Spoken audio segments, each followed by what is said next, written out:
es de Rosario Castellanos y se llama Tan Tan, ¿quién es? Y espero que les guste. Dice: cuando toca 3 veces San Pascual, responde el alma: no, todavía no.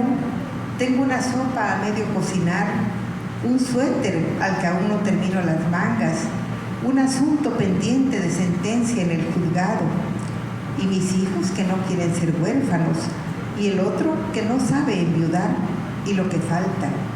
Nunca me dieron suficiente tiempo, y ahora no es mi culpa. Yo te suplico un plazo. ¿Pero qué suponías que es la muerte, sino llegar tarde a todas horas, y dejar a medias cualquier cosa, y sumar, restar, enredarse en los cálculos, y no contar con excedentes nunca? La muerte, como todo lo humano, es la carencia, el agotarse de los materiales de que estuvo hecho, el cambio de los signos junto a las cantidades que figuran en el libro mayor. Representas un déficit, eres la cifra roja, y no extendemos créditos porque tal precedente nos crearía problemas. Y como ves, no hay nada más simple que el negocio que estamos manejando. Este es un poema de Rosario Castellanos que aparece en Meditación en el Umbral, y como ya ustedes han de saber, sí saben quién es San Pascual Bailón, ¿verdad? ¿O no? San Pascual Bailón era un espanto tuzleco de la iglesia de San Pascualito, que decía que cuando salía la carreta de San Pascual Bailón se los llevaba, o sea, si tú oías la carreta, es que ya esa noche te ibas a morir y ya te despedían de todas tus amistades. Por eso dice: cuando toca 3 veces San Pascual, responde el alma: no, todavía no. Tengo una sopa a medio cocinar, un suéter al que aún no termino las mangas, y un asunto pendiente de sentencia en el juzgado. O sea, le está pidiendo a la muerte que le dé un plazo, como si eso fuera cierto, ¿no? Pero eso es lo que tiene Rosario Castellanos, una fina ironía para manejar en su poesía. Y bueno, voy a dejar aquí también el micrófono a Marisa para que les lea otro de Rosario. Vamos a ir intercambiando así para no cansar con la misma voz. Voy a leer un poema de Rosario Castellanos que se llama Vale un 10. Ese poema me gusta mucho, y también quiero decirles que anteriormente, bueno, se recetaba mucho ese medicamento de Valium. En la actualidad ya casi no se receta, porque pues causaba un poco de adicción, creo, a las personas. Pero en el fondo, pues también, como no se conocían otros tipos de medicamentos, pues también ayudaba. Y bueno, es simpático lo que comenta aquí Rosario Castellanos. Dice: a veces, y no trates de restarle importancia diciendo que no ocurre con frecuencia, se te quiebra la vara con que mides, se te extravía la brújula y ya no entiendes nada. El día se convierte en una sucesión de hechos incoherentes, de funciones que vas desempeñando por inercia y por hábito. Y lo vives, y dictas el oficio a quienes corresponde, y das clase lo mismo a los alumnos inscritos que al oyente, y en la noche redactas el texto que la imprenta devorará mañana. Y vigilas, o solo por encima, la marcha de la casa, la perfecta coordinación de múltiples programas, porque el hijo mayor ya viste de etiqueta para ir de chambelán a un baile de 15 años, y el menor quiere ser futbolista, y el de en medio tiene un póster del Che junto a su tocadiscos. Y repasan las cuentas del gasto y reflexionas junto a la cocinera sobre el costo de la vida y el ars magna combinatoria del que surge el menú posible y cotidiano. Y aún tienes voluntad para desmaquillarte y ponerte la crema nutritiva, y aún leer algunas líneas antes de consumir la lámpara.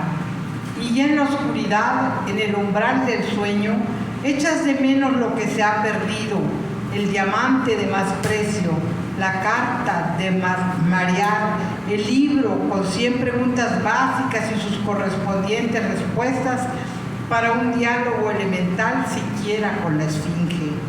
Y tienes la penosa sensación de que en el crucigrama se deslizó una errata que lo hace irresoluble. Y deletreas el nombre del caos y no puedes dormir si no destapas el frasco de pastillas y si no tragas una en la que se condensa químicamente pura la ordenación del mundo. Ese algo sería como el alprazolam, yo creo, ¿verdad? Bueno, pues vamos a leer ahora un poema de María de Lourdes Morales Grajales. Ella es una escritora que hizo mucho teatro en aquellas épocas de la época de oro del teatro en Tuzla, y ahora vive en Sinaloa, pero en los años 70 pues ella fue joven y habla sobre la generación de los 70. A ver si ustedes distinguen algunos de los personajes que aparecen aquí. Dice: era la risa de los que retábamos la vida, nos sentíamos dueños de todo, la música nos envolvía con su pálida sombra y Santana nos marcaba los movimientos con su cadencia. La sensualidad nos era propicia, buscábamos el sabor de lo prohibido en las noches de Caguaré. Cielo y Violeta nos abrían su casa, Raúl buscaba su cuarto de tiliches y Gonzalo ahumaba las habitaciones con aromáticos rituales, invocando al Dios de la sinrazón. Cualquiera de nosotros elegía la palabra y sin embargo era Lennon quien marcaba la pauta con su callada estridencia. Nos ensortijábamos los dedos al igual que Ringo para sucumbir ante el sortilegio de los colores, del humo, de los poemas y los dramas. Amor y paz eran signos sinceros que nos marcarían el porvenir. Los años de los años nos acompañarán con su nostalgia y nosotros, los de los años 70, seguiremos cincelando la sonrisa de la vida. Pues mi hermana y yo también fuimos un poco parte de esa generación de los años 70. Éramos más jóvenes que Malú, pero pues ya ya estábamos entre la adolescencia y la juventud en los años 70. Y aquí habla pues de Ringo Starr, de John Lennon, los Beatles, ¿verdad? De Santana con su pálida sombra. Eso es lo bonito de la poesía, que va dejando testimonio de una época, testimonio de lo que nos tocó vivir, de los que nos tocó ver, de los que nos tocó sentir, ¿verdad? Con el alma. Así que vamos a darle una Marita de Lourdes. Muchas gracias.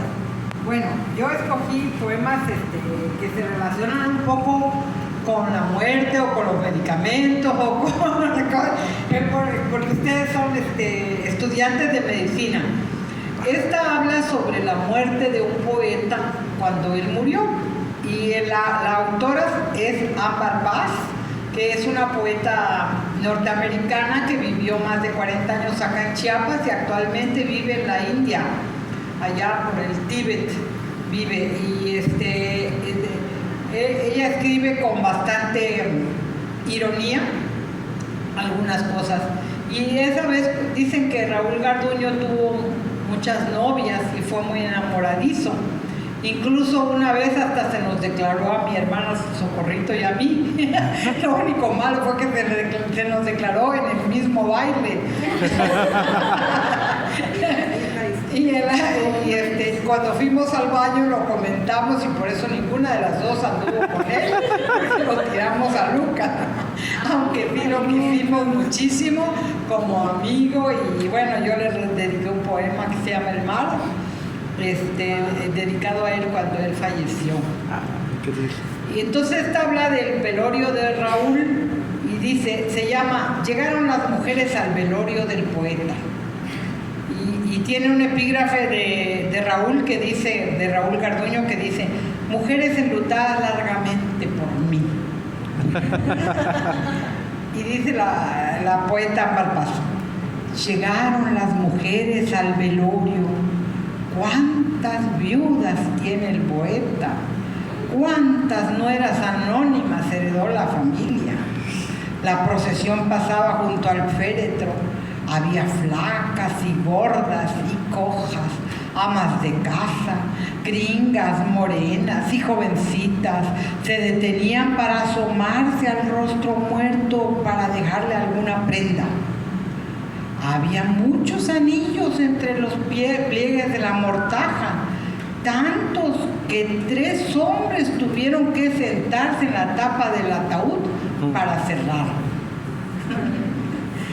Hay otro chiquito también que habla, pero también sobre una enfermedad que es, bueno, de las personas que están un poco, diríamos, como que tienen problemas mentales, ¿no? Ajá. Y este se llama El poeta de los semáforos.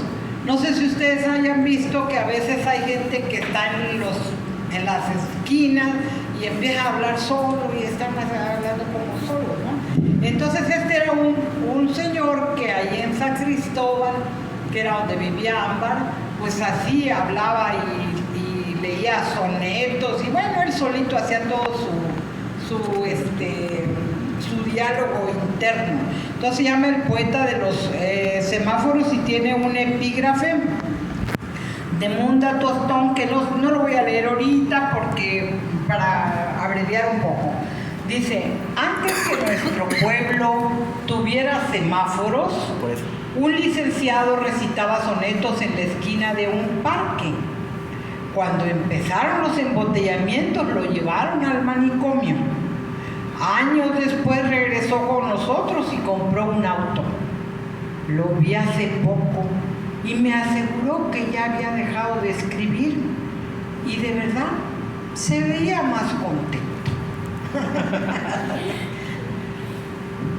Pero ahora vamos a leer un poema de una autora de Comitán, murió en el 2005, ella es Guadalupe Alfonso y fue joven en los años 20, ¿sí? Ya se pueden ustedes imaginar, los años 20, sí, hace 100 años, ¿no? Se llama Los 20 de Comitán y dice, miren qué bonito cómo se expresa, ustedes vayan viendo las imágenes, dice, yo nací cuando Comitán me quedaba a la medida, las paredes de este ancho, los techos de este alto. No existían las apocalípticas palabras, smog, sida, contaminación ambiental o Papá Nicolau. Sabíamos en dónde y cómo vivían todos en el pueblo. Las bodas, los bautizos y los días de santo eran fiesta común. Y cuando alguien dejaba el Valle de los Vivos, teñía a duelo el corazón de todos.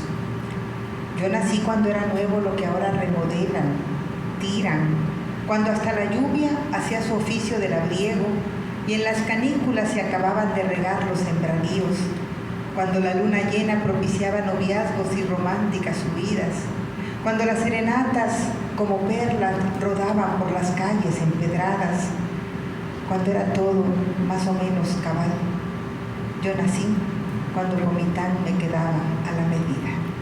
Miren qué bonito. Sí saben lo que es cabal, ¿verdad? Antes los abuelitos decían, es que es cabal, pues, o sea, que sí,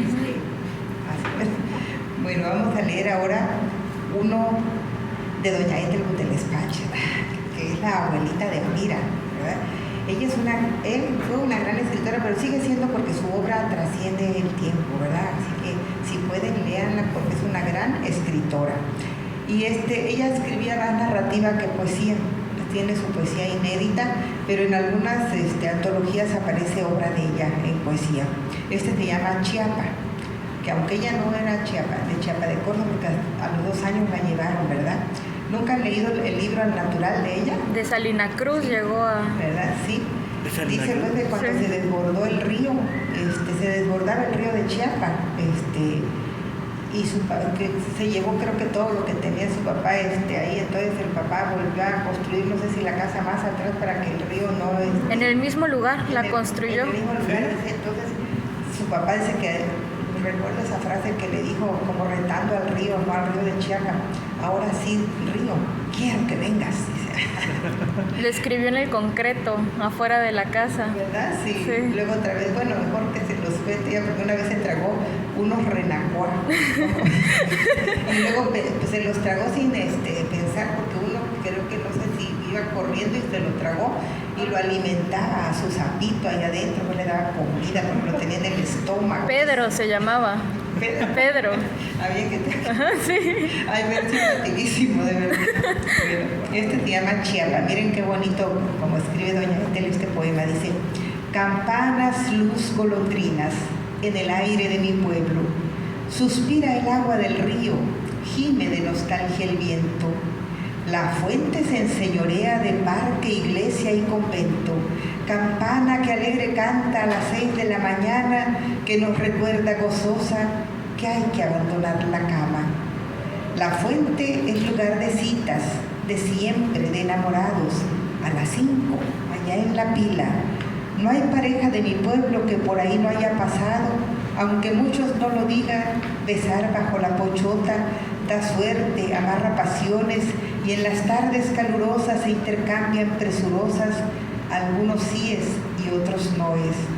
Las golondrinas se mecen haciendo encaje en el aire. El rumor del río se crece encrespando sus raudales, y el corazón se estremece cuando la campana grande, con su inmensa voz de bronce, nos anuncia con el ángelus que está muriendo la tarde. Miren qué bonito escribía doña Ethel del Despacho. Bueno, y ahora voy a leer un poema de mi hermana que me gusta mucho y se llama Receta, porque tiene que ver un poco también con los médicos. Pero este es de tipo amoroso. Dice: vierte todo tu amor sobre el que amas, unta su corazón con su ternura, reconócete en sus ojos, conviértete en manjar para su sexo, en lluvia o en tormenta, en cálido crepúsculo. Sé como la Gioconda, indescifrable y enigmática, o cariate de sus más íntimos deseos. Sé la guerrera en el combate, la medusa de negra cabellera, la mantarraya de sus sueños. Conviértete en piraña si es preciso, que continúe la seducción, y que tus brazos sean como algas sobre su tibia piel, que tus labios sean como la poesía al recorrer los caminos de su cuerpo. Sé siempre el amante que se entrega incendiada de amor, la clorofila de sus bosques debe ser. Sé la sobreviviente para el diluvio de sus noches, la Eva de todos sus paraísos. Y a la hora de la verdad, bebe y embriágate en la fuente misteriosa del deseo. Gracias, Marisa. Gracias.